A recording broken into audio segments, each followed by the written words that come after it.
আসসালামু আলাইকুম শিক্ষার্থীরা, কি অবস্থা তোমাদের? আশা করি তোমরা সকলে অনেক বেশি ভালো আছো।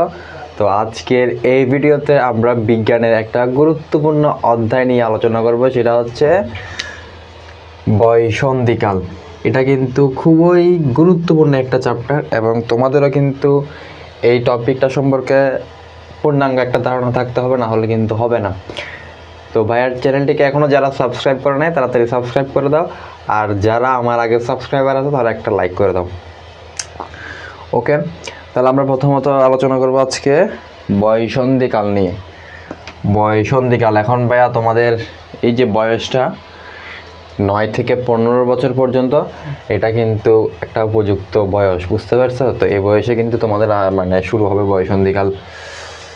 আচ্ছা, তাহলে আমরা এইখান থেকে আমি পড়ার স্টাইলটা বলে দিই তোমাদেরকে। আমি এই পড়াগুলো পড়াবো হচ্ছে বৃত্তি স্ট্যান্ডার্ড, অর্থাৎ আমি এই যে মেন বই থেকে যা পড়াবো এবং যে লাইনগুলো তোমাদেরকে আন্ডারলাইন করে দিব, ওইগুলো তোমরা কি করবা, আমার থেকে দেখে থেকে মেন বইয়ে কালারিং পেন হোক বা পেন্সিল দিয়ে হোক আন্ডারলাইন করে ফেলবা। এবং আমি যদি বলি এই যে বই আমি তোমাদেরকে পড়াইতেছি এবং যেগুলো আন্ডারলাইন করে দিব, বৃত্তি পরীক্ষা কিন্তু এর বাইরে কোনো জায়গা থেকে ভাই আসবে না, বুঝতে পারছো? যেগুলো জায়গায় দিব এর ভিতর থেকে কিন্তু ভাই আসবে।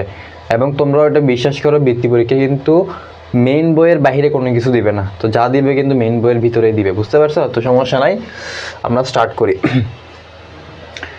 প্রথমত এখানে বলেছে যে জন্মের পর আমরা কতই না অসহায় ছিলাম, আমরা চলাফেরা করতে পারতাম না, কথা বলতে পারতাম না, ক্ষুধা লাগলে খাবার চাইতে পারতাম না, সব কিছুর জন্য মা বাবার উপর নির্ভরশীল ছিলাম। এরপর আমাদের শরীর এবং মন ধীরে ধীরে নানা ধরনের পরিবর্তন এসেছে। আমাদের শারীরিকভাবে যেমন বড় হচ্ছি, তেমনি মনের ভাব প্রকাশ করতে পারছি, নিজেদের প্রয়োজনের কথা নিজেরা বলতে পারছি, আমাদের আচরণেও পরিবর্তন এসেছে। এটি স্বাভাবিক প্রক্রিয়া। আমাদের বাবা মা, বড় ভাই বোন অথবা আমাদের থেকে বয়সে যারা বড়, তারাও ঠিক একই অভিজ্ঞতার মধ্যে দিয়ে গিয়েছেন। এইভাবে জীবনের যে পর্যায়ে একজন মানুষ নানা ধরনের শারীরিক ও মানসিক পরিবর্তনের মধ্যে বড় হয়ে ওঠে, অর্থাৎ বাল্যকাল থেকে কৈশোরের পা রাখে, মানব জীবনের সে পর্যায়কে বয়ঃসন্ধিকাল বলে।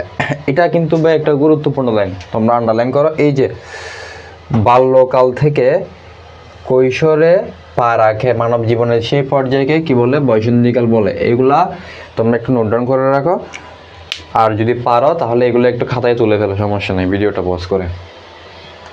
ওকে, আচ্ছা, তাহলে আমরা নিচে যাচ্ছি। এখানে একটা ছবি দিছে, দেখো। তুমি যখন জন্ম নিয়েছিলা তোমার অবস্থানটা ঠিক ছিল এরকম, একদম ছোট্ট শিশু মায়ের কোলে। এরপর তুমি আস্তে আস্তে বড় হইছো, স্কুলে যাচ্ছ, বড় হইছো। স্কুল থেকে বড় হয়ে তুমি কলেজ পাস করে কি করছো, আরেকটু বড় হইছো, তখন চাকরির জন্য অ্যাপ্লাই করতেছো বা আরেকটু ভারমভর্তি হইছো। এরপর তুমি জব করতেছো, তুমি এখন মাসে লাখ লাখ টাকা ইনকাম করতেছো। এরপরে তুমি এখন কি বৃদ্ধ হয়ে গেছো। তো আলটিমেট টোটাল রেজাল্টটা কি দাঁড়ায়? টোটাল রেজাল্টটা দাঁড়ায় হচ্ছে তোমার দিন শেষে তোমার অবস্থান হবে কোথায়? মাটির নিচে। কীভাবে মাটির নিচে?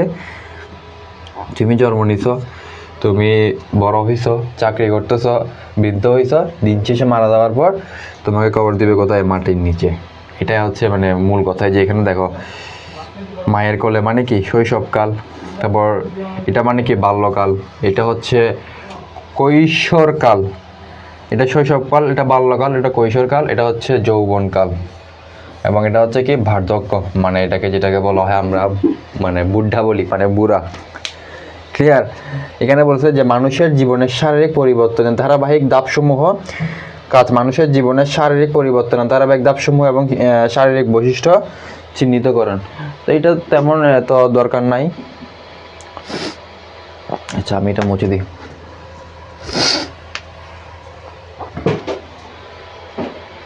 এরপরে দেখো এখানে একটা ছক দিয়ে দিছে। এই ছকটা তোমাদের যদি স্কুল থেকে বলো তাহলে ফিল আপ করবে, আর না হলে ভাই ফিল আপ করা দরকার নেই, সমস্যা নেই, এটা বৃত্তির জন্য এত ইম্পর্টেন্ট না। এরপর দেখো, এটা আমরা একটু ভালো করে জানি যে বয়ঃসন্ধিকাল সম্পর্কে আরও কিছু জানি। সাধারণত মেয়েদের বয়ঃসন্ধিকাল হলো 8 থেকে 13 বছর এবং ছেলেদের শুরু হয় 9 থেকে 15 বছর পর্যন্ত। এই লাইনটা ভাই দেখাও খুবই ইম্পর্ট্যান্ট। কি বলছে? সাধারণত মেয়েদের বসন্তীকাল হলো 8 থেকে 13 বছর এবং ছেলেদের 9 থেকে 15 বছর। ঠিক আছে, এটা কেমন আসতে পারে আমি বলতেছি। এরপর বলছে কি বসন্তীকালে ছেলে মেয়েদের শরীর দ্রুত বৃদ্ধি পায়। আচ্ছা, তোমাদের এমসিকিউতে এরকম আসতে পারে যে মেয়েদের বসন্তীকাল সাধারণত কত থেকে কত বছর পর্যন্ত হয়ে থাকে। ধরো অপশন দিয়ে দিবে, একটা বলে দিবে ধরো 8 থেকে 13 বছর, একটা বলে দিবে 15 থেকে 20 বছর, একটা বলে দিবে হচ্ছে 17 থেকে 28 বছর, একটা বলে দিবে মনে করো 9 থেকে 30 বছর। এখন টোটাল কি হবে, আমাদের রেজাল্ট হবে এই যে 8 থেকে 13 বছর। আমরা এখানে কিন্তু পড়ছি এই যে 8 থেকে 13 বছর। আর ছেলেদের হবে কত বছর, 9 থেকে 15 বছর। এর ফলে কি বলছে, এর ফলে ওজন বৃদ্ধি মানে ওজন বাড়ে, এরপর উচ্চতা কিন্তু বাড়ে। এই সময় তাদের মধ্যে ভয়, ভীতি, কৌতূহল, লজ্জা, আবেগ, প্রবণতা, বিষণ্ণতা ও অস্থিরতা দেখা দেয়। তারা নিজেদের সিদ্ধান্ত নিজেরাই নিতে চায়। ছেলেদের ক্ষেত্রে পুরুষালী বৈশিষ্ট্য যেমন দাড়ি, গোঁফ গজাতে থাকে, গলার স্বর মোটা এবং ভারী হতে থাকে। তাছাড়াও ছেলেদের পেশি সুগঠিত, কাজ চড়া হতে থাকে। তাহলে এইটার যে মূল বিষয়টা বলেছে সেটা হচ্ছে এই যে ভাইয়া বয়সটার মধ্যে ছেলে এবং মেয়ে, আমি যদি এখানে একটু চিহ্নিত করি, 8 থেকে 13 বছর হলো ছেলেদের, 8 থেকে 13 বছর হচ্ছে কোথায়, এই যে 8 থেকে 13 বছর আমি এখানে লিখে দিই যে 8 থেকে 13 বছর, এবং মেয়েদের হচ্ছে কি 9 থেকে 15 বছর, 15 বছর। ছেলেদের শুরু হচ্ছে 8 থেকে 13 বছর এবং মেয়েদের শুরু হচ্ছে কি 9 থেকে 15 বছর পর্যন্ত। এখন এই যে বয়সটার মধ্যে দিয়ে তোমরা যাবা, তোমরা এখন যারা ক্লাস 5 পড়তেছো অবশ্যই কিন্তু তোমাদের এখন মানে এই বয়সটা চলতেছে, কারো 10 বছর চলতেছে, কারো 11 বছর চলতেছে, এরকম মানে একটা বয়সে তোমরা আছো। আবার মেয়েরা যারা আছো তারাও সেমভাবে, কেউ 9 বছর, কেউ 10 বছর, এরকম। তো এই বয়সের মধ্যে থাকলে ছেলেদের মধ্যে যে বিষয়টা লক্ষ্য করা যায় সেটা হচ্ছে মানে গলার স্বর পরিবর্তন হতে পারে। ঠিক আছে, এটা হয়তো বা তুমি তোমার নিজেরটা কখনো বুঝবে না, কারণ তুমি নিজের গলা শুনে শুনে সবসময় অভ্যস্তের জন্য তোমার গলাটা কেউ মানে তুমি নিজে কিন্তু বুঝতে পারবে না যে তোমার গলাটা যদি পরিবর্তন হয়ে থাকে। তুমি এটা বুঝবে কেমনে, দেখা গেছে যে তোমার সাথে 5 বছর আগে একজনের কথা হয়েছিল এবং 5 বছর পর আবার তার সাথে কথা হয়েছে, মাঝখানে একটা গ্যাপ ছিল। তো সে যদি হঠাৎ করে তোমার কণ্ঠস্বরটা শুনে, তখন সে বুঝতে পারবে যে তোমার কণ্ঠটা আসলেই পরিবর্তন হয়েছে। বুঝতে পারছো? এরপর কাজ চড়া হতে থাকে, কাজ চড়া হতে থাকে মানে কি, কাজ একটু বড় হবে। তুমি যখন ছোট ছিলা, এটা কোথায় আমি আরেকটু তোমাকে দেখাই, এই যে এখানে দেখো, তুমি যখন ছোট ছিলা তখন দেখো তোমার যে সাইজ ছিল, তোমার সাইজ ছিল আগে কতটুকু, যে মনে করে এতটুকু। এরপর যখন তুমি বড় হয়েছো, তোমার কাজ দেখো কীরকম ছিল। বড় হওয়ার পর তোমার কাজ আরও বড় হয়েছে না, মানে একটু চওড়া হয়েছে। তুমি যখন আরও বড় হয়েছো, তাহলে দেখো আরও বড় হওয়ার পর কাঁধ আরও চওড়া হয়েছে। এরপর যখন একদম যৌবনকালে চলে গেছে, তখন তোমার কাঠটা দেখো একদম বডি বিল্ডারের মতো হয়ে গেছে, একটু বড় হয়েছে আর কি। আর বৃদ্ধ তো কথা নাই, যারা একদম বৃদ্ধ হয়ে যায় তাদের তো আরও অবশ্য কমে যায়, কারণ যেহেতু তারা বুদ্ধা, এই জন্য। তো এইটাই বলছে। এরপর ভয়, ভীতি, লজ্জা, আবেগ, প্রবণতা, বিষণ্ণতা, অস্থিরতা দেখা দেয়। এখন ভয় ভীতি বলতে কিছু কিছু তাদের মধ্যে পরিবর্তন দেখা যায়, এগুলোর জন্য তারা ভয় পাইতে পারে, কিন্তু এটা ভয় পাওয়ার কোনো কারণই নাই, এটা হচ্ছে খুবই স্বাভাবিক একটা ব্যাপার। বুঝতে পারছো? এইটাই তো বলতে, গলার স্বর মোটাও ভারী হতে থাকে, এটা তো স্বাভাবিক, সবার ক্ষেত্রে হইতে পারে।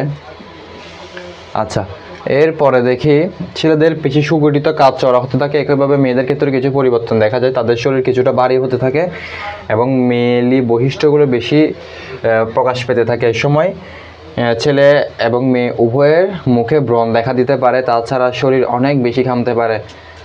এটাই স্বাভাবিক, যখন এই বয়সের মধ্যে দিয়ে তোমরা যাবা, তোমাদের অবশ্যই মেয়েদের ক্ষেত্রে যেটা, সেটা কিন্তু অবশ্যই শরীরটা একটু ভারী হবে। বুঝতে পারছো? এটাই স্বাভাবিক ভাই, শরীরটা একটু ভারী হইতে পারে। এর পাশাপাশি মুখে ব্রণ দেখা দিতে পারে। এখন অনেকে এটা নিয়ে ভয় পাইতে পারে যে আমি এখনও ছোটো, আমার মুখে ব্রণ উঠতেছে, আমার ডাক্তার দেখাতে হবে, কিন্তু এটা খুব একটা স্বাভাবিক প্রক্রিয়া। এগুলো যদি হয়ে থাকে, তোমরা এখন থেকে ধরে নাও যে তোমাদের কোনো ডাক্তার দেখাতে হবে না, বা তোমাদের এরকম কোনো রোগ হয় না যে তোমরা ঘাবড়ে যাবে। বুঝতে পারছো? এরপর 32 পৃষ্ঠার পর আমি 33 পৃষ্ঠাটা দেখি। এরপর ঘামে গন্ধ থাকতে পারে, স্বাভাবিক ব্যাপার, ঘামে গন্ধ থাকতে পারে। এখন এইটা কাদের ক্ষেত্রে, এটা কি সবার ক্ষেত্রে হবে? সবার ক্ষেত্রে না, যারা বয়সন্ধিকালের মধ্যে দিয়ে যায় তাদের ক্ষেত্রে শুধুমাত্র হবে এটা। যাদের মনে করো 5 থেকে মানে 5 বছর থেকে 10 বছর পর্যন্ত, তাদের কিন্তু স্বাভাবিক এরকম হয় না। এর বসন্তীকালে পা রাখার পর কিন্তু এই মানে এই পর্যায়টা শুরু হয়ে থাকে। এরপর দেখো, বসন্তীকাল হলো আমাদের বড় এবং পরিণত হয়ে ওঠার অত্যন্ত স্বাভাবিক একটি প্রক্রিয়া। মেয়েদের শরীর থেকে বসন্তীকালে প্রতি মাসে অল্প কিছু দিনের জন্য রক্তক্ষরণ হয়। এটাকে অনেকে মানে মাসিক বলে থাকে। এই যে রক্তক্ষরণ, এটাকে অনেকে মাসিক বলে থাকে আর কি। এটি স্বাভাবিক প্রক্রিয়া, এতে ভয় বা লজ্জার পাওয়া কিংবা বিব্রত হওয়ার কিছু নাই। মা বাবা, বড় বোন বা পরিবারের প্রাপ্তবয়স্ক বিশ্বস্ত কোনো সদস্যের সাথে এইসব ব্যাপারে খোলামেলা আলোচনা করলে যে কোনো সমস্যার সহজে সমাধান পাওয়া সম্ভব হয়। মনে রাখতে হবে, বয়সন্ধিকালীন পরিবর্তনগুলো সকলের একই সময়ে বা একইভাবে হয় না। পরিবর্তনগুলো কারো ক্ষেত্রে আগে, কারো ক্ষেত্রে দেরিতে হতে পারে। তো এখানে মেইনলি যে কথাটা বলছে সেটা হচ্ছে মেয়েদের ক্ষেত্রে, সেটা হচ্ছে কি মাসিক অথবা রক্তক্ষরণের কথাটা বলছে। এখন সেটা তোমার যদি ফার্স্ট টাইম হয়ে থাকে, তুমি অবশ্যই ঘাবড়ে যাবে যে এটা আমার কী হয়েছে। আমার যেহেতু মানে প্রচুর ব্লাড বের হচ্ছে, তো আমার অবশ্যই সমস্যা হতে পারে। আমি ফ্যামিলির কাউকে না বলি, আমি ঘরে বসে থাকি, অবশ্যই এটা করা যাবে না। তো এটা কি বলছে বইয়ের মধ্যে, তোমার যাকে বিশ্বস্ত মনে হয়, বিশ্বস্ত বলতে তুমি যার সাথে বেশি ফ্রি। অবশ্যই পরিবারের মেয়েরা একটু বাবার থেকে মার সাথে বেশি ফ্রি হয়ে থাকে, মার সাথে বেশি আলোচনা করে থাকে, কথাবার্তা। এটাই তো স্বাভাবিক। মানে তোমার যদি কিছু চাওয়ার থাকে, তুমি প্রথমত মাকে বলো, তারপর মা কনভিন্স করে কাকে, বাবাকে। এরকমই তো একটা কথা, ঠিক না? তো এটা হচ্ছে মূল কথা, তুমি যার সাথে বেশি ফ্রি তার সাথে বিষয়গুলো নিয়ে আলোচনা করো। এগুলো খুবই স্বাভাবিক একটি প্রক্রিয়া। উনি তোমাকে কি করে দিবে, মানে এইসব জিনিসগুলো বলে দিবে। আর অবশ্যই এইসব বিষয় নিয়ে কিন্তু তোমাদের বিদ্যালয়ে আলোচনা করা হয়। তো এইটা কিন্তু খুবই স্বাভাবিক প্রক্রিয়া। আমি আবারও বলতেছি, ঘাবড়ানোর কোনো কারণ নেই। আবার এইখানে যে কথাটা বলতে, সেটা হচ্ছে বয়সভেদে অনেকের এটা পরিবর্তন হইতে পারে। সকলের একই সময়ে বা একইভাবে হয় না। এখন বয়স অনুযায়ী এটা কারো একটু দেরিতে হইতে পারে বা কারো একটু তাড়াতাড়ি হইতে পারে, বুঝতে পারছো? এটার জন্য মানে একটা নির্দিষ্ট বয়স বলতে এটা এরকম না, কারো একটু দেরিতে হইতে পারে বা কারো একটু কমও হইতে পারে, বিষয়টা হচ্ছে এরকম। আচ্ছা, এর পরবর্তীতে আমরা দেখি বয়সন্ধিকালে শারীরিক ও মানসিক স্বাস্থ্যের যত্ন। তো তোমরা বয়সন্ধিকালে শারীরিক ও মানসিক স্বাস্থ্যের যত্নটা তোমরা কীভাবে করে নিবা, আমরা চলো একটু দেখি। মানব জীবনের একটি অত্যন্ত গুরুত্বপূর্ণ এবং সংবেদনশীল পর্যায় হলো বয়সন্ধিকাল, এটা অবশ্যই মানতে হবে। এই সময় শরীরে যেমন নতুন নতুন বেশ কিছু পরিবর্তন আসে, তেমনি কিশোর কিশোরীদের চিন্তা, অনুভূতি এবং আচরণেও পরিবর্তন আসে। এই বিষয়টা একটু আমি হাইলাইট করতেছি। যেমন দেখো, শরীরে নতুন নতুন কিছু পরিবর্তন আসে, তেমনি কিশোর কিশোরীদের চিন্তা, অনুভূতি এবং আচরণও পরিবর্তন আসে। এটা কেমন কথা? দেখো, তুমি ছোটোবেলায় যখন ছিল, তোমার আচরণ, ভাবভঙ্গি, কথা বলার ধরন একরকম ছিল। যখন তুমি আর একটু বড় হয়েছো, যখন তুমি আর একটু ম্যাচিউরড হয়েছো, তখন কী হয়েছে, তোমার আর একটু কথা বলার স্টাইলটা আর একটু মানে সুন্দর হয়েছে।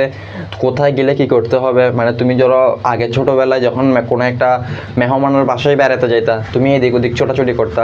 এখন তুমি যেহেতু বড় হয়েছো, তুমি মেহমানের বাসায় গেলে তুমি সংবেদনশীল ও সুশীল আচরণ করো, সবার সাথে ভালোভাবে কথা বলো। এটাই হচ্ছে তোমার একটা কি, মানে একটা পরিবর্তন, বুঝতে পারছো? তুমি আগে যেমন ছিলা, বর্তমানে কিন্তু তেমন নাই। তো মূলত এই কথাটাই এখানে বলছেন, মানে তোমার চিন্তা, চেতনা, অনুভূতি এবং আচরণে কিন্তু পরিবর্তন আসে। বয়সন্ধিকালে সুস্থ, স্বাভাবিক ও বিকাশের জন্য শারীরিক স্বাস্থ্যের যত্ন অপরিহার্য।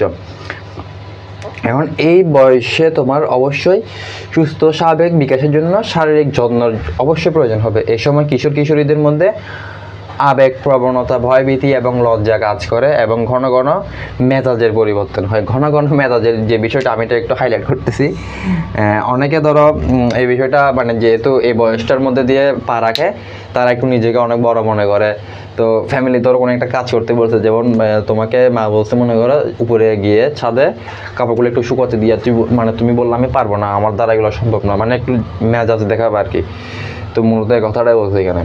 এই জন্য বয়সন্ধিকালে শারীরিক স্বাস্থ্যের পাশাপাশি মানসিক যত্ন নেওয়া সমান গুরুত্বপূর্ণ। তোমার শারীরিক যত্ন নিলে হবে না, তোমার মানসিকও যত্ন নিতে হবে। অর্থাৎ শরীরকে তোমার যথাযথভাবে রেস্ট দিতে হবে। তুমি অতিরিক্ত মানে পরিশ্রম জাতীয় কোনো কাজ করতে পারবে না যখন তুমি অবশ্যই ছোটো।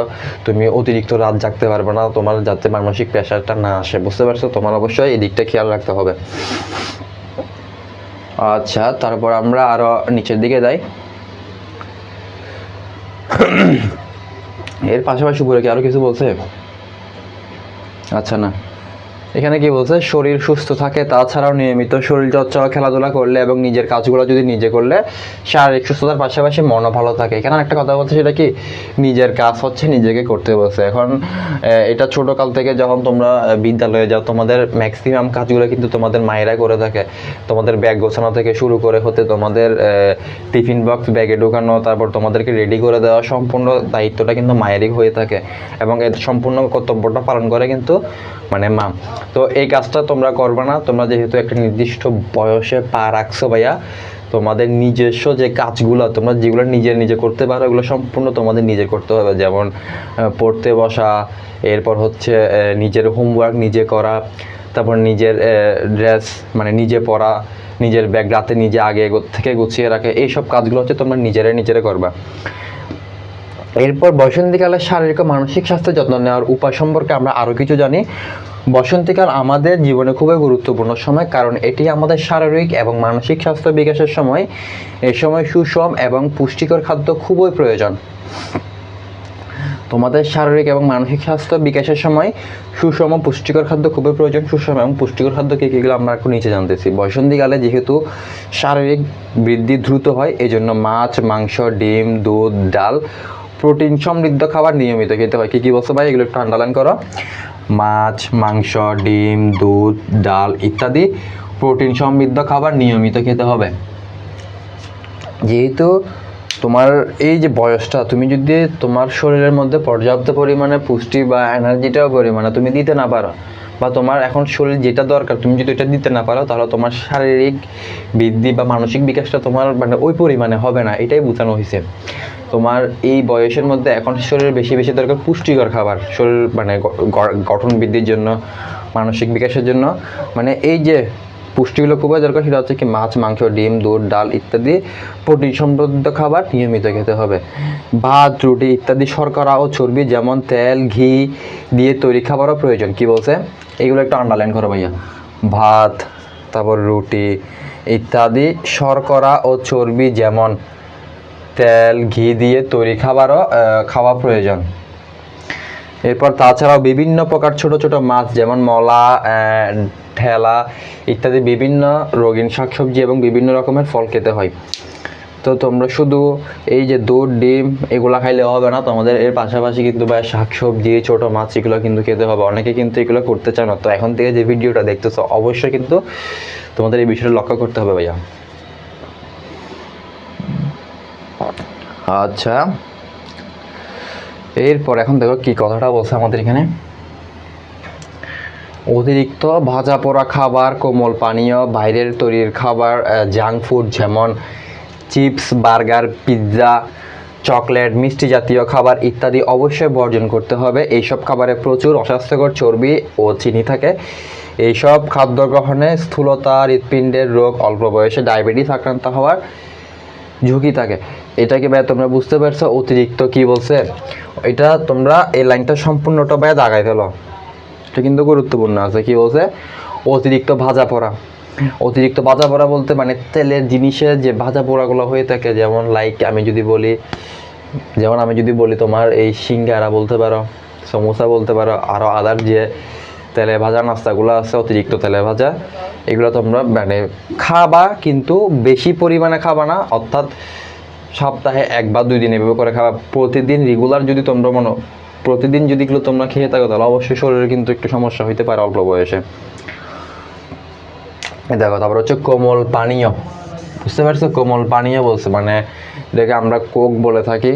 বাইরের তৈরি খাবার, জাঙ্ক ফুড বলতে এখানে বলা হয়ে থাকে চিপস, বার্গার, তারপর হচ্ছে পিৎজা, চকলেট, মিষ্টি জাতীয় খাবার।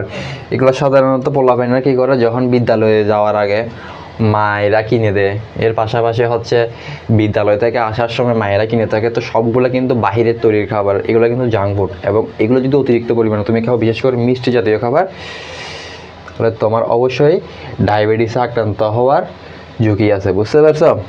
তো এই জিনিসগুলো অবশ্যই বর্জন করতে হবে। এখন আমি বলবো হ্যাঁ অবশ্যই এই জিনিসগুলো খেতে হবে, যেহেতু তুমি ছোটো, অবশ্যই জিনিসগুলো তোমাকে প্রতিদিন তো আর খেতে পারবে না, অবশ্যই খেতে হবে, কিন্তু এটা একটা নির্দিষ্ট নিয়ম অনুযায়ী তোমরা খাবা। অবশ্যই যাতে বেশি না হয়ে যায় এই দিকটাও তোমরা খেয়াল করবা। আচ্ছা, এরপরে কি বলছে এখানে আমরা আরেকটা দেখতেছি যে পর্যাপ্ত পরিমাণে পানি পান করতে হবে এবং নিয়মিত কিন্তু ঘুম যেতে হবে। অনেকে কি করে দুপুরের যে টাইমটা অনেকেই বাহিরে বন্ধু বান্ধবদের সাথে মাঠে গিয়ে খেলাধুলা করো, তো খেলাধুলার একটা নির্দিষ্ট সময় আছে, তোমরা দুপুরের যে টাইমটা এটা চেষ্টা করবো যাতে ঘুম যেতে পারে এবং পর্যাপ্ত পরিমাণে পানি পান করতে হবে। বুঝতে পারছো? এখানে যেমন বলছে যে ছেলেদের ক্ষেত্রে ঘুম, মেয়েদের ক্ষেত্রে পানি, বিষয়টা কিন্তু এরকম না। এটা জাস্ট দুইটা চিত্র দিয়ে তোমাদেরকে দেখানো হয়েছে যে ছেলে এবং মেয়ে উভয়ের ক্ষেত্রে কি করতে হবে, পর্যাপ্ত পরিমাণে পানি খেতে হবে এবং উভয়কেই কি পর্যাপ্ত পরিমাণে ঘুম যেতে হবে। ক্লিয়ার? ওকে। এরপর নিরাপদ পানির অপর নাম হচ্ছে কি জীবন। এটা একটু আন্ডারলাইন করো, নিরাপদ পানির অপর নাম হচ্ছে কি জীবন। তাই স্বাস্থ্য রক্ষায় নিয়মিত পর্যাপ্ত পরিমাণে নিরাপদ পানি পান করা অত্যন্ত প্রয়োজন। প্রতিদিন নিয়মিত কমপক্ষে 8 ঘন্টা ঘুমাতে হবে। This is very important. 8 ঘন্টা ঘুমাতে হবে। তাহলে নিতে যদি তোমাদের এমসিকিউ দিয়ে দেয় যে প্রতিদিন কয় ঘন্টা করে ঘুমাইতে হবে, যদি এখান থেকে মানে এমসিকিউ আসে, যদি 5, 6, 7, 8 যদি অপশন দিয়ে দেয় তাহলে তোমরা লিখবে কত ঘন্টা, এই যে 8 ঘন্টা। এখান থেকে বাইরে দেখে নাও, এগুলো কিন্তু খুবই ইম্পর্ট্যান্ট। বসন্তকালে শরীরের বৃদ্ধি ও বিকাশের জন্য পর্যাপ্ত ঘুম কিন্তু খুবই প্রয়োজন। ভালো করে দেখে নাও ভাই, বসন্তকালে মানে শরীরের বৃদ্ধি ও বিকাশের জন্য পর্যাপ্ত ঘুম কিন্তু খুবই প্রয়োজন। এখন তুমি যদি পর্যাপ্ত পরিমাণে ভাই ঘুম না দাও তাহলে তোমার যে শারীরিক বৃদ্ধি এবং বিকাশটা এটা কিন্তু প্রপারভাবে হবে না। ক্লিয়ার? আচ্ছা, এর পরবর্তীতে আমরা দেখি, তো এখানে যে চিত্রটা দিয়ে দিছে দেখো, প্রথমত হচ্ছে দাঁত ব্রাশ করতেছে একজন, এরপর গোসল করতেছে, হাতের নখ পরিষ্কার করতেছে, হাত পরিষ্কার করতেছে। এখানে বলছে ঘুম থেকে উঠে এবং রাতে ঘুমানোর পূর্বে দাঁত ব্রাশ করা, প্রতিদিন গোসল করা, হাতের নখ ও চুল ছোট রাখা প্রয়োজন, বাথরুম ব্যবহারের পর এবং খাওয়ার পূর্বে নিয়মিত সাবান ও ছাই দিয়ে হাত ধুয়ে ফেলা। এই ছাইটা ভাইয়া অবশ্যই এখন বর্তমান যুগে নাই, এটা গ্রামের একটা প্রচলিত বলতে পারো, একটা প্রথা বলতে পারো। ছাই দিয়ে এখন কেউ দিই না ভাই, এখন সবার বাসায় ঘরে ঘরে হ্যান্ড ওয়াশ আছে, সাবান আছে, এগুলাই আর কি ভাই, সমস্যা নাই। এরপর আর পেট ভালো থাকলে অনেক রকম জটিল রোগ থেকে মুক্তি পাওয়া যায়। বুঝতে পারছো? এইটা দেখো, শুধু পড়াশোনা আর লেখাপড়া, শুধু পড়াশোনা আর খাওয়া দাওয়া করলে হবে না, পড়াশোনা আর খাওয়া দাওয়ার পাশাপাশি কিন্তু তোমার নিয়মিত শরীর চর্চা করতে হবে। বুঝতে পারছো? এই যে দেখতেছো মেয়েরা একটু দৌড়াদৌড়ি করতেছে, ছেলেরা একটু মানে শারীরিক ব্যায়াম করতেছে, এগুলো তোমাদের স্কুল থেকে আশা করে করানো হয়, অবশ্যই করানো হয়। তোমরা অ্যাসেম্বলির পর কিন্তু পিটি করে থাকো ভাইয়া, তো এটা হচ্ছে মানে শরীর চর্চা আর কি। এখানে কি বলছে দেখো, বসন্তকালে মন বা মানসিক স্বাস্থ্যেরও যত্ন প্রয়োজন হয়। নিয়মিত শরীর চর্চা, খেলাধুলা করা, রাতে তাড়াতাড়ি ঘুমানো, সকালবেলা ঘুম থেকে ওঠা এবং প্রতিদিন সূর্যের আলোতে যাওয়া দরকার, এতে রোগবালাই কম হয়। তো সূর্যের আলো থেকে তোমরা কি পেয়ে থাকো? সূর্যের আলো থেকে কিন্তু তোমরা ভিটামিন ডি পেয়ে থাকো। এই জন্য বলতে সকাল সকাল যাতে তোমরা যদি সূর্যের আলোতে প্রতিদিন যেতে পারো তাহলে অনেক রোগবালাই থেকে তোমরা মুক্তি পাবা বা কমই হবে বলতে পারো। এরপর বলছে কি মেয়েদের ক্ষেত্রে একটু মায়ের কাজে সহযোগিতা করা, যেমন মেয়েদের ক্ষেত্রে যদি বলি, বাসায় মায়েরা কিন্তু সম্পূর্ণ কাজ কিন্তু নিজেই করে। মেয়ে ছোট হলে কিন্তু মানে হেল্প করতে পারে না। তো তোমাদের এখন কিন্তু এটা উপযুক্ত বয়স, তুমি যদি এখন থেকে মাকে পড়াশোনার পাশাপাশি অল্প কাজে একটু হেল্প করতে পারো তাহলে মায়েরা একটু সহযোগিতা হয়ে গেছে, তুমি একটু নতুন নতুন কাজ শিখতে পারতেছো, এটাই হচ্ছে কথা। দেখো এখন কাজ বলতে তোমাকে ভারী কোনো কাজ করতে পারতো না, যেমন মা যেমন ঘর মুছছে তোমাকেও সেমভাবে ঘর মুছতে হইতে পারে। এরপর মায়ের কাজে সহযোগিতা, ছেলেরা ধরো সবজি কেটে দিতে পারে। এরপর তুমি পড়াশোনার করতে পারো, মেয়েরা ড্রয়িং করতে পারো, মানে এগুলো হচ্ছে পড়াশোনার পাশাপাশি হচ্ছে তোমরা এই কাজগুলো করতে পারো মাকে সহযোগিতা করার জন্য।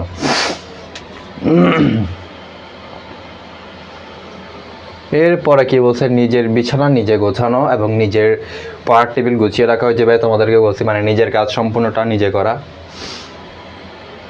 এরপর হচ্ছে কি বাবার কাজে সহযোগিতা করা এবং বিদ্যালয়ের আঙিনা পরিষ্কার রাখা। যদি তোমার বাবার কোনো মানে বিজনেস বলতে যদি কোনো বড় বিজনেস হয়ে থাকে তখন তো আর হেল্প করতে পারবে না। যাদের মানে কোনো ছোটোখাটো ব্যবসা আছে বা যদি দেখো বা যাদের বাবা কৃষক তাদেরকে মানে হেল্প করতে পারো তোমরা। এই যে এখানে যেরকম করতেছে এখন তো ম্যাক্সিমাম হচ্ছে পোলাপাইন সব রিচ কিড। এরপর দেখো নিজের বিছানা ও পড়ার টেবিল পরিষ্কার করলে, নিজে পরিষ্কার পরিচ্ছন্ন থাকলে এবং পরিষ্কার পোশাক পরলে শরীর ও মন উভয় ভালো থাকে। বিদ্যালয় এবং বাড়ির আশেপাশের পরিবেশ পরিষ্কার পরিচ্ছন্ন রাখলে, মা বাবাকে তাদের কাজে সহযোগিতা করলেও শরীর ও মন ভালো থাকে। আর শরীর ও মন ভালো থাকলে আনন্দের সাথে সকল কাজ সম্পন্ন করা যায়। এছাড়াও নিয়মিত বই পড়ার অভ্যাস, ছবি আঁকা, ধর্মচর্চা মানসিক স্বাস্থ্যের উন্নতি ঘটাতে সাহায্য করে। তো তোমাদের কি কি কথা বলছে দেখো এখানে। এছাড়া নিয়মিত বই পড়ার অভ্যাস, ছবি আঁকা, ধর্মচর্চা, যে ধর্মের আছো, যে বুদ্ধিস্ট, যে হিন্দু, যে মুসলিম, যে খ্রিস্টান, তো যে যা ধর্ম প্রতিদিন পালন করবা, নিয়মিত বই পড়বা, যাতে তোমার অবশ্যই মানসিক স্বাস্থ্যটা ঠিক থাকে। বুঝতে পারছো? এগুলো করলে তোমাদের কি হবে, মানসিক স্বাস্থ্যের উন্নতি ঘটবে। আচ্ছা, এরপরে দেখি আমরা এখানে দুইটা ঘটনা দিয়ে দিছে, এটা এখন জানার দরকার নাই। আচ্ছা, তারপর আমরা এখানে একটু আলোচনা করি। ঘটনা একে কি বলছে, পঞ্চম শ্রেণীর ছাত্রী নাবিলা খুবই নম্র, ভদ্র এবং হাসিখুশি মেয়ে। সে পড়াশোনাতেও ভালো। কিছুদিন ধরে নাবিলা লক্ষ্য করছে সে বেশ লম্বা হয়েছে। পুরনো জামাগুলো এখন আর গায়ে লাগছে না। সে কিছুটা বিব্রত এবং চিন্তিত হয়ে পড়েছে। খাওয়া দাওয়া, খেলাধুলা বা সহপাঠীদের সাথে গল্প করতে এখন আর ভালো লাগে না। শ্রেণীকক্ষে পড়াশোনায়ও আর মনোযোগ দিতে পারছে না। এই যে বিষয়টা ভাইয়া, তোমাদের মনের মধ্যে যে প্রশ্নগুলো সাধারণত এসে থাকে এই কথাগুলো কিন্তু এখানে তুলে ধরছে। বুঝতে পারছো? এটা কিন্তু সাধারণত সবার থেকে হয়ে থাকে। এখন তুমি যে লম্বা হচ্ছ এটা তুমি বুঝতেছো কেমনে? তোমার জামা যেটা পরছো তুমি স্বাভাবিক 6 মাস আগে তোমার জামাটা কিন্তু গায়ের মধ্যে ফিট হয়েছে। এখন তুমি যদি আরো লম্বা হও 6 মাস পরে, তো জামাটা আরও খাটো হয়ে যাবে না? তখন তুমি বুঝতে পারবে কি জামা খাটো হয়ে গেছে, নিশ্চয়ই আমি লম্বা হয়ে গেছি। বিষয়টা কিন্তু এরকম। তো এখানে মূলত কথাটা বলছে যে খুবই নম্র ভদ্র কি হাসি খুশি মেয়ে, পড়াশোনাতেও কিন্তু ভালো। এখন সেটা লক্ষ্য করতে সে লম্বা হচ্ছে, কিন্তু সবারদের সাথে সে এখন তার আর গল্প করতে ভালো লাগে না। আগেরকার সময় কি হতো, যখন ক্লাস 2-3-তে পড়তাম বা 1-এ পড়তাম তখন বন্ধু বান্ধবদের সাথে খুব গিয়ে আমরা খাতিল করতাম, খেলাধুলা করতাম, এই বিষয়গুলো করতাম। কিন্তু এই সময় এসে এগুলো কিছুই ভালো লাগে না, জাস্ট মেজাজটা একটু খিটখিটে হয়ে থাকে, স্বাভাবিক বিষয় এগুলা। এরপর ঘটনা 2-এ কি বলছে আমরা একটু দেখি। ঘটনা 2-এ বলছে নাবিলার সহপাঠী সুমন, অর্থাৎ নাবিলার বন্ধু বা ক্লাসমেট বলতে পারো, সহপাঠী সুমন আজকাল প্রায় স্কুলে আসছে না। শিক্ষক তার বাড়িতে খোঁজ নিলে মা বললেন সে প্রতিদিন স্কুল ড্রেস পরে বাড়ি থেকে বের হয়, কিন্তু সময় মতো বাড়ি ফিরে না। কারণ জিজ্ঞেস করলে সে বিরক্ত প্রকাশ করে। বন্ধুরা বলল সে ক্লাসে না এলেও ক্লাসের সময়ে স্কুলের বাইরে তার চেয়ে বড় কয়েকজন ছেলের সাথে সময় কাটায়। অর্থাৎ এই যে ছেলেদের যে বয়সটা, এই বয়সের মধ্যে ছেলেদের অবশ্যই কিছু পরিবর্তন হয়, নিজেকে অনেক বড় বড় মনে হয়। তখন বলতে গেলে স্কুল লাইফ এগুলো তখন আগের মতো ভালো লাগে না। তখন একটু ইন্টারেস্টিং কিছু করতে ইচ্ছা করে, নতুন নতুন কোনো কিছু অভিজ্ঞতা নিতে ইচ্ছা করে। বুঝতে পারছো? এই কথাগুলো এখানে বলছে। তো তুমি অনেকে এই বিষয় কাজগুলো করো না এখনও, কিন্তু আরও সামনে করবা। স্কুল বাং দিয়ে অন্যান্য জায়গায় ঘুরতে যাবা, তারপর মাকেও বলে বের হবো আমি বিদ্যালয়ে যাচ্ছি, কিন্তু তুমি আসলে বিদ্যালয়ে যাবা না, বন্ধু বান্ধবদের সাথে আরেক জায়গায় গিয়ে আড্ডা দিবা। বুঝতে পারছো? এই বিষয়গুলো এখানে তুলে ধরছে।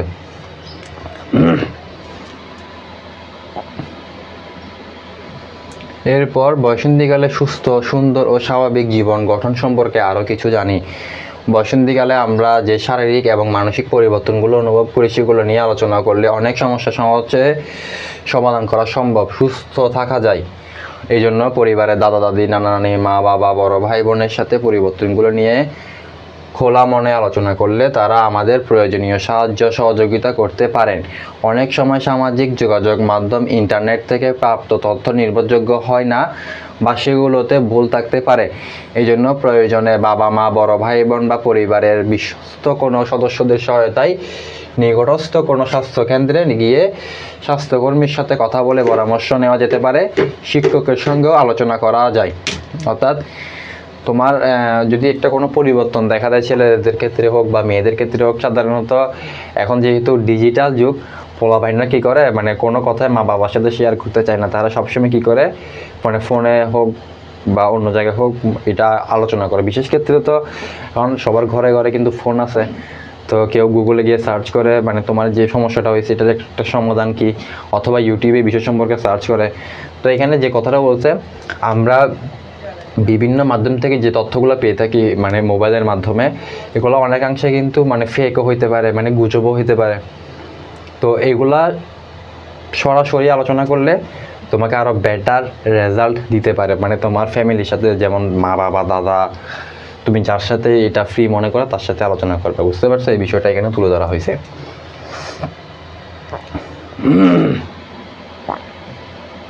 এরপর এখানে একটা ছক দিয়ে দিছে। তোমরা যদি চাও এরকম একটা ছক নিজেরা তৈরি করতে পারো এবং এটা নিজেরা কিন্তু ব্যবহার করতে পারো। ক্লিয়ার? এখানে কি বলছে, তারিখ তুমি ধরো 1 মাসে একটা চার্ট তৈরি করে ফেলবা। ধরো 1 তারিখ থেকে 30 তারিখ পর্যন্ত একটা চার্ট তৈরি করে ফেলবা। সকালে রাতে দাঁত ব্রাশ করেছি, যদি দাঁত ব্রাশ করে থাকো তাহলে এখানে একটা টিক মার্ক দিয়ে দিবা। এর পাশাপাশি সকালে সূর্যের আলোতে গিয়েছি, যদি যাও তাহলে টিক মার্ক দিয়ে দিবা। শরীরচর্চা ব্যায়াম খেলাধুলা করেছি, যদি না করো তাহলে ক্রস দিয়ে দিবা। বাথরুম ব্যবহারের পর সাবান ছাই দিয়ে হাত ধুয়েছি, টিক মার্ক দিয়ে দিবা। মানে তুমি যে কাজগুলো করে থাকো এখানে একদিনে সেগুলো তুমি ঠিক মার্ক দিয়ে দিবা। আর যেগুলো করতে পারো নাই সেগুলো হচ্ছে কি ক্রস দিয়ে দিবা। এরপর আবার পরের দিনে কি করবা, 6 তারিখে আবার যদি সকালে দাঁত ব্রাশ করে দাও তাহলে টিক মার্ক দিবা, যদি না করো তাহলে ক্রস দিবা। এখন যদি হয় যে তুমি প্রতিদিন ভাইয়া সবগুলো ক্রস দিয়ে গেছো, তাহলে এটা বানানোর কিন্তু কোনো ভ্যালু থাকবে না। তোমার চেষ্টা থাকবে সবগুলোতে তুমি যাতে রাইট দিয়ে যেতে পারো। তো রাইট দিতে গিয়ে কিন্তু তোমার অবশ্যই সবগুলো কাজ করতে হবে। যেমন বাইরের তৈরি খাবার, জাঙ্ক ফুড তোমার খেয়েছি, এটা যদি তুমি খেয়ে থাকো তাহলে কিন্তু তুমি কী করতে পারবা, রাইট দিতে পারবা।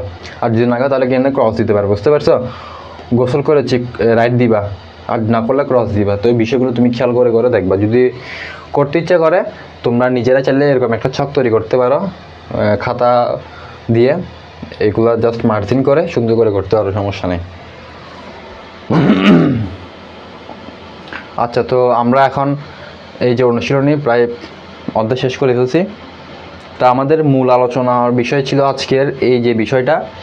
আশা করি তোমরা ভাইয়েরা বুঝতে পারছো। এবং এই যে আমরা যা শিখছি এই কথাগুলো তোমরা এখন তোমাদের যদি গাইড বই থাকে, গাইড বইয়ের যে প্রশ্নগুলো আছে, বিশেষ করে এখানে যে অনুশীলনীর প্রশ্ন উত্তরগুলো, সংক্ষিপ্ত প্রশ্নের উত্তর এবং বর্ণনামূলকের প্রশ্নের উত্তর, এই প্রশ্নের উত্তরগুলো তোমরা চাইলে একটু সমাধান করতে পারো। ভাইয়া যে কথাগুলো বলছে এগুলোর সাথে একটু মিলে দেখতে পারো, এগুলো ভাইয়া হয়ে থাকবে। তো বৃত্তির জন্য আশা করি তোমাদের এই যে টপিকগুলো যদি বুঝতে পারো এবং তোমরা বানাই লিখতে পারবা, কোনো পড়া মুখস্থ করার দরকার নাই। বুঝতে পারছো আশা করে। তোমাদেরকে আরেকটা কথা বলি, আমাদের বৃত্তিবক্স 2.0 অনলাইন কোর্সে তোমাদের জন্য মাত্র কোর্স ফি রাখা হয়েছে 110 টাকা। এই 110 টাকা কোর্স ফির মধ্যে তোমরা যে বিষয়টা পাচ্ছ সেটা হচ্ছে গণিত, বিজ্ঞান, বিশ্ব পরিচয়, ইংরেজি, বাংলা 5টি বিষয়ের পিডিএফ সাজেশন। শুধুমাত্র পিডিএফ সাজেশন পাচ্ছ, কোনো একাডেমিক ক্লাস কিন্তু তোমরা পাবা না। এর পাশাপাশি প্রতিটা অধ্যায় শেষে থাকছে এক্সাম দিয়ে নিজেকে যাচাই করার সুযোগ। মানে তুমি যা শিখছো ওগুলো তুমি চাইলে এক্সাম দিয়ে যাচাই করতে পারবা। এবার বৃত্তি পরীক্ষার আগ পর্যন্ত ফুল টাইম সাপোর্ট পাবা ভাইয়ের কাছ থেকে।